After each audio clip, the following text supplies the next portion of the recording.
quel crédit peut-on accorder à la Bible, et pourquoi y a-t-il diverses versions? Voyons déjà la première question, celle de la confiance que l'on peut accorder au texte de la Bible. Les 66 livres de la Bible composent la totalité de la révélation transmise de Dieu aux hommes, sous forme écrite. Elle est infaillible et inhérente. Pourquoi peut-on le croire? Il n'y a pas d'argument massu qui puisse prouver que Dieu est l'auteur de la Bible. Mais il y a quantité de faits qui convergent vers la conclusion que la Bible est un livre qui dépasse les possibilités humaines.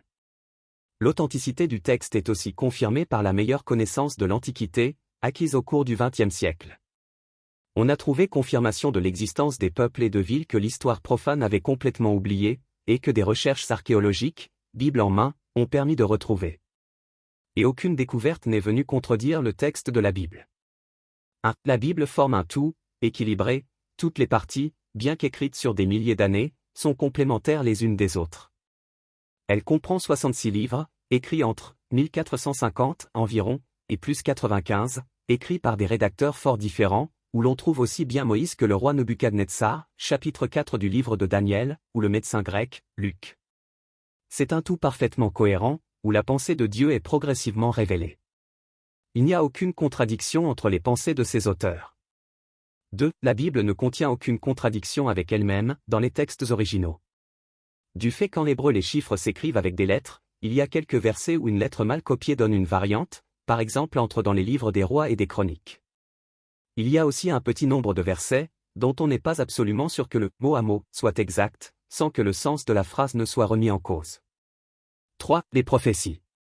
Par centaines, des prophéties de l'Ancien Testament se sont réalisées à la lettre, certaines extraordinairement précises, comme le nom de Cyrus, révélé à Ésaïe plusieurs générations par avance. Les plus frappantes concernent évidemment Jésus, tout est annoncé d'avance. Le lieu de sa naissance, le lieu où devait grandir, le fait qu'il devait venir s'offrir comme roi, être rejeté et mis à mort. Même la crucifixion est décrite dans Ésaïe 53, alors que ce mode de mise à mort était inconnu à ce moment-là. Et aussi le montant reçu par Judas pour sa trahison était annoncé et que cet argent servirait à acheter le champ d'un potier. Zacharie 11 verset 13. Il reste évidemment les prophéties qui doivent encore s'accomplir, celles de l'enlèvement de l'Église et du retour en gloire du Seigneur, du règne de 1000 ans, du jugement dernier et celles sur l'éternité. Important, aucun événement historique déjà réalisé n'est en contradiction avec les prophéties. Voir, par exemple, la prophétie de Daniel annonçant que l'empire de Babylone serait successivement remplacé par les Mèdes et les Perses, la Grèce, puis par Rome. Ésaïe annonçant qu'un roi nommé Cyrus ordonnerait de reconstruire Jérusalem, ou la prophétie de 1 roi 13h2 annonçant 3 siècles par avance le règne de Josia. 4. La transmission des manuscrits à travers le temps est un vrai miracle.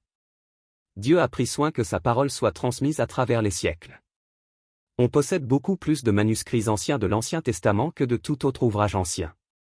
On possède des copies des 4 évangiles, datant de peu d'années seulement après les originaux. Malgré les multiples tentatives pour détruire la Bible, nous possédons le texte original à 98%, environ, de l'Ancien Testament et la totalité du Nouveau. Seules quelques phrases et quelques nombres sont sujets à caution et les différences ne portent sur aucun sujet important. Note complémentaire. Ce sont bien des hommes qui ont recopié les livres de la Bible. Mais les précautions prises par les copistes juifs étaient énormes. Par exemple, recompter tous les caractères d'un livre. Plus tard, plusieurs copistes travaillaient sous dictée, plus exactement le texte était éplé. Autre exemple, les manuscrits de la Mer Morte, qui confirment entre autres, que le texte d'Ésaïe a été écrit en entier par la même personne, ce qui anéantit un point fort de la critique rationaliste. Étudiés ensemble, les textes des 4 évangiles ne montrent aucune contradiction, mais les textes sont parfaitement complémentaires, chaque évangéliste mettant l'accent sur les points qui l'ont le plus marqué. Matthieu présente le descendant de David, le roi promis. Luc, qui était médecin, est aussi l'évangéliste qui rapporte le plus de miracles. Jean présente Jésus comme Dieu de toute éternité, ce que sous-entendait déjà le premier verset de la Bible, au commencement, Elohim, terme pluriel, créa, verbe au singulier, les cieux et la terre.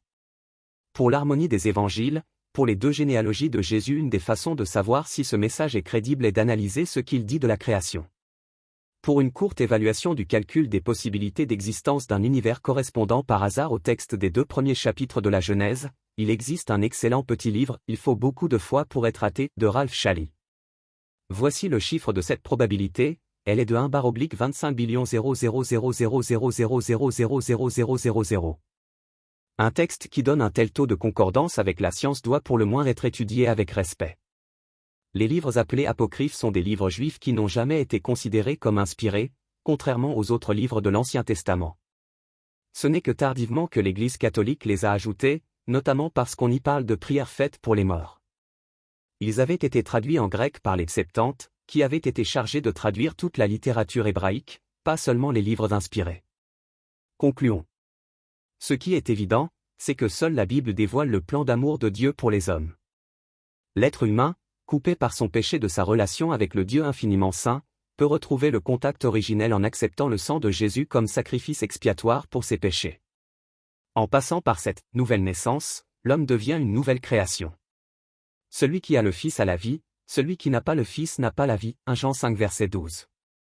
Il n'y a donc aucune œuvre à faire, il suffit de croire, car Dieu a tant aimé le monde qu'il a donné son Fils unique, afin que quiconque croit en lui ne périsse point, mais qu'il ait la vie éternelle. Jean 3 verset 16.